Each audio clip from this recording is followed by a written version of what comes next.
बिस्मिल्लाहिर्रहमानिर्रहीम।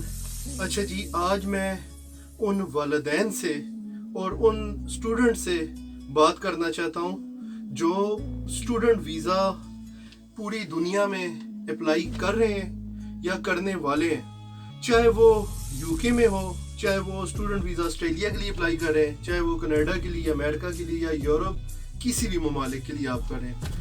मुझे बहुत सारे मैसेजेस आए हैं, बहुत सारी कॉल्स आई हैं कि आप ज़रा इसके ऊपर बात करें और इसका थोड़ा सा कानून हमें समझाएं कि स्टूडेंट वीज़ा का क्या कानून है। तो सर, ये कानून मैं आपको बता देता हूँ। स्टूडेंट वीज़ा का कानून पूरी दुनिया में एक ही है, वो मैं आपको समझा देता हूँ। जिस वक्त आप स्टूडेंट वीज़ा अप्लाई करते हैं, पहले आप इस चीज़ को समझें। स्टूडेंट वीज़ा का मतलब होता है कि आप पढ़ाई का वीज़ा अप्लाई कर रहे हैं। तो स्टूडेंट वीज़ा में जो लीगल जो काम करने की इजाज़त है वो आपको वीक में सिर्फ 20 घंटे की इजाज़त है। 20 घंटे हफ्ते में, दिन की नहीं, हफ्ते में आपको सिर्फ 20 घंटे काम करने की इजाज़त है। चाहे आप इंग्लैंड के लिए अप्लाई कर रहे हैं, चाहे आप अमेरिका के लिए कर रहे हैं, कनाडा के लिए कर रहे हैं, ऑस्ट्रेलिया, न्यूजीलैंड, यूरोप के लिए, जिसके लिए भी कर रहे हैं, तो अलावा आपको 20 घंटे काम की इजाज़त है। जिस वक्त आप स्टूडेंट वीज़ा अप्लाई करते हैं तो 20 घंटे अलावा है। तो आप ज़रा पहले इस चीज़ को समझ लीजिए। होता क्या है, वहाँ से लोग 35 लाख, 40 लाख, 45 लाख, 50 लाख, 70 लाख, 1 करोड़, 50 लाख मतलब एवरेज चल रहा है। तो 50 लाख रुपया लगा के स्टूडेंट यहाँ पे आ रहे हैं। तो वो क्या करते हैं, बजाय इसके पढ़ने के, वो क्या करते हैं कि जी वो क्योंकि फैमिली जो है पीछे से बैकग्राउंड इतना स्ट्रांग नहीं होता, वो क्या करते हैं कि जी घर वाले पीछे से कोई ज़मीन किसी ने बेची है, किसी ने सोना गिरवी रखा है, किसी ने किसी से उधार मांगा है, तो वो यहाँ पे आ जाते हैं। होता ये है कि वो जिस वक्त यहाँ पे आके जॉब ढूंढते हैं और 20 घंटे क्योंकि उनको काम करने की इजाज़त है, ना तो उनके पास ज़ुबान उनको नहीं आती, ज़ुबान तो आ ही नहीं सकती, ज़ाहिर है यहाँ पे ही आके ज़ुबान सीखनी पड़ती है। ज़ुबान उनके पास नहीं है, स्किल्स उनके पास कोई भी नहीं होता, कोई हुनर उनके पास नहीं है, ऊपर से जी खान भी हैं, आपको पता है। फिर चौथा जो है जी, यहाँ पे जिस वक्त वो आते हैं तो उनको काम करने की इजाज़त भी नहीं है। ये 4 पॉइंट है।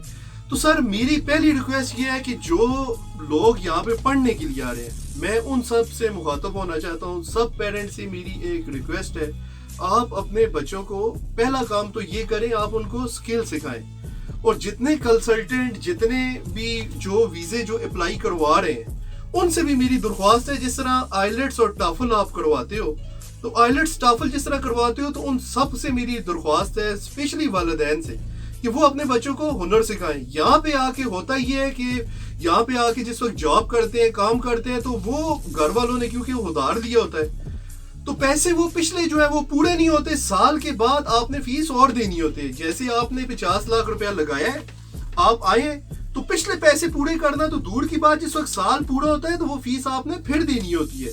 और ये लॉ ये है कि अगर आप 10 साल तक अगर स्टूडेंट में आप रहेंगे तो फिर आपको इंडेफिनेट लीव टू रिमेन मिलेगा, आपको नेशनलिटी मिलेगी।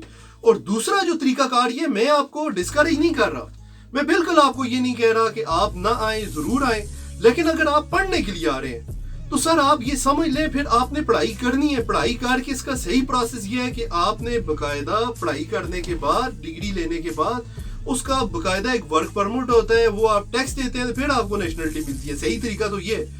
लेकिन अगर वहां से आप पढ़ाई का बोल के आए और यहाँ से अगर आप स्किप करने का सोच रहे हैं, तो सर आप बड़ी गलती कर रहे हैं। तो मैं ये नहीं चाहूंगा कि आप यहाँ पे आए स्टूडेंट वीजा पे, 20 आवर आपको जॉब अलाउ है। मैं अभी रिसेंटली एक केस आपको बताता हूँ कि वो एक अपना ही मैं जानने वाला है, वहां पे मैं गया हूँ, तो पता चला है जी उस बंदे ने 50 लाख रुपया लगा के वो यहाँ पे आया।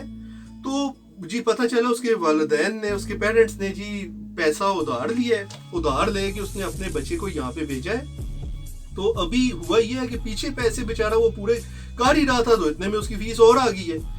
अब ना तो उसके पास वीजा रिन्यू के लिए पैसे हैं और ना ही वो पीछे पैसे वापस कर सकता है, ऊपर से पैसे और आ गए। तो सर ये सिचुएशन है यहाँ पे इस वक्त। तो मैं ये नहीं चाहता कि बजाय इसके, अगर आप ये पैसे साल के साल अगर अफोर्ड कर सकें, अगर आप साल के 35 लाख 40 लाख अपने बच्चे को दे सकें और उसको डिग्री कंप्लीट करवा सकें, अगर है आपके पास इतना, फिर तो सर अपने बच्चे को आप यहाँ पे भेजें। اگر آپ یہ افورڈ نہیں کر سکتے تو سر پھر میں آپ کو ریکویسٹ کروں گا آپ اس کو نہ بھیجیں، کیونکہ نہ تو اس کی ڈگری کمپلیٹ ہوگی اور نہ ہی وہ آپ کے پیسے واپس کرے گا. ہوگا یہ کہ آپ کا بچہ ڈپریشن اور سٹریس میں چلا جائے گا، اس کو پریشانی ہوگی. تو ہر والدین اپنے بچوں کی بہتری کے لیے یہاں پہ اپنے بچے کو بھیجتے ہیں. تو پہلی میری آپ سے ریکویسٹ یہ ہے، جو بھی یہاں پہ آنا چاہ رہا ہے تو پہلا کام آپ یہ کریں کہ آپ جو ہے اسکلز لیں، ہنر آپ ان کو سکھائیں. یہ چیز دیکھیں، ہنر ان کے پاس ہوتا کچھ نہیں ہے. جس وقت وہ یہاں پہ آتے ہیں نہ ان کے پاس اسکل ہے، نہ ان کے پاس جو ہے وہاں پہ کبھی کام کرنے کا کوئی ایکسپیرینس ہے. ڈگری یہاں پہ کسی کام کی نہیں ہے. تو پہلی میری آپ سے ریکویسٹ یہ ہے کہ آپ باقاعدہ اپنے بچوں کو اسکل سکھائیں اگر اپنے بچوں کی آپ بہتری چاہتے ہیں. پہلا تو یہ، ابھی یہاں پہ ہر قانون جو ہے وہ لیگلائز ہو گیا ہے. اب وہ 2 نمبری ختم ہو گیا ہے. کسی دور میں آپ وزٹ پہ آتے تھے تو آپ سکپ کر جاتے تھے، آپ نے جی کام کرنا شروع کر دیا. یا آپ اسٹوڈنٹ پہ آئے ہیں تو آپ نے جی ڈگری کمپلیٹ نہیں کی تو آپ سکپ کر گئے، تو پھر 20 سال کا قانون ہے. میں صرف آپ کو قانون بتا رہا ہوں، میں آپ کو کوئی جگاڑ کی بات نہیں کر رہا. ابھی میں ایک لڑکا ایک آیا، میں اس کا نام نہیں لینا چاہوں گا، یہ سب کی کہانی ہے، کوئی کسی ایک کی بات تو ہے نہیں ہے. تو وہ بیچارے کی پتہ چلا ہے فیملی سے ابھی بات ہوئی ہے تو بڑا پریشان ہے. ابھی اس کا ویزا رینیول آیا ہوا ہے، اس کے پاس پیسے نہیں ہے. جو پیسے وہ کماتا ہے، کیوں سکلز تو تھا نہیں، تو وہ اتنے لمیٹڈ پیسے ہیں کہ وہ بیچارہ پیچھے پیسے پورے کرے کہ آگے جو ویزا رینیول کے لیے آ رہے ہیں 35-50 لاکھ روپیہ جو اس نے پورا کرنا ہے یا وہ پورا کرے. تو ابھی اس کی فیملی کے ساتھ بات ہوئی ہے، وہ کیا بولتے ہیں شیخ چلی والے خواب ہیں کہ جی وہاں پہ شادی کر دیں. تو سر میں آپ کو یہ لا ایک اور بتانا چاہ رہا ہوں، جس وقت تک آپ اسٹوڈنٹ ہیں، آپ کا ویزا ویلڈ ہے، آپ شادی کریں گے تو اس کے دوران اگر شادی ہوئی ہے تو پھر تو آپ کا سٹیٹس چینج ہوتا ہے. وہ یہ سارے جگاڑ ہے ویسے بیسیکلی. تو اگر اس دوران اگر آپ انلیگل ہو گئے تو آپ اگر یہ جو سہانے خواب دیکھ رہے ہیں کہ جی میں خیر ہے کوئی نہیں ہے میں انلیگل ہوں، صرف پہنچ جاؤں تو دیکھی جائے گی. تو میں نے اس سے بھی پوچھا ہے دیکھی جائے گی، تو سر پھر یہاں پہ دیکھی نہیں جا سکتی نا، مسئلہ یہ بنا ہوا ہے. تو میں نے بڑے لوگوں کو سمجھانے کی کوشش کی ہے. اگر کسی کو سمجھایا، میں نے ان کے جو دوست ہیں ان کو بولا کہ آپ نے اس کو سمجھایا نہیں ہے، تو سارے یہی کہتے ہیں جی اگر میں سمجھانے کی کسی کو کوشش کرتا ہوں تو اس کو لگتا ہے شاید یہ حسد کر رہا ہے، کیونکہ یہ خود تو کامیاب ہے، یہ خود تو پیسے کما رہا ہے، تو کہیں یہ نہیں چاہتا کہ میں بھی اس کی طرح بن جاؤں. تو بیچ میں یہ مسئلہ آ رہا ہے. تو میری سر آپ سے سب سے پہلی ریکویسٹ یہ ہے والدین سے کہ اگر آپ یہ پیسے افورڈ کر سکتے ہیں اور واقعی آپ اپنے بچے کو پڑھانا چاہتے ہیں، پھر تو آپ اپنے بچے کو بھیجیں، ضرور بھیجیں. اور دوسرا میں آپ سے ریکویسٹ یہ کروں گا کہ آپ اپنے بچے کو سکل سکھائیں، اس کو ہنر سکھائیں. اگر آپ اس کو سکلز نہیں سکھائیں گے تو سر یہاں پہ سروائیول بڑا پھر اس کے لیے، وہ چاہے آسٹریلیا میں ہے، یہ نہیں ہے کہ انگلینڈ نہیں اچھا تو کینیڈا کر دوں، کینیڈا نہیں، یہ سب باتیں ہیں، قانون سب جگہ ایک ہی ہے یہ. تو یہ مجھے ایک آپ کو بتانا تھا.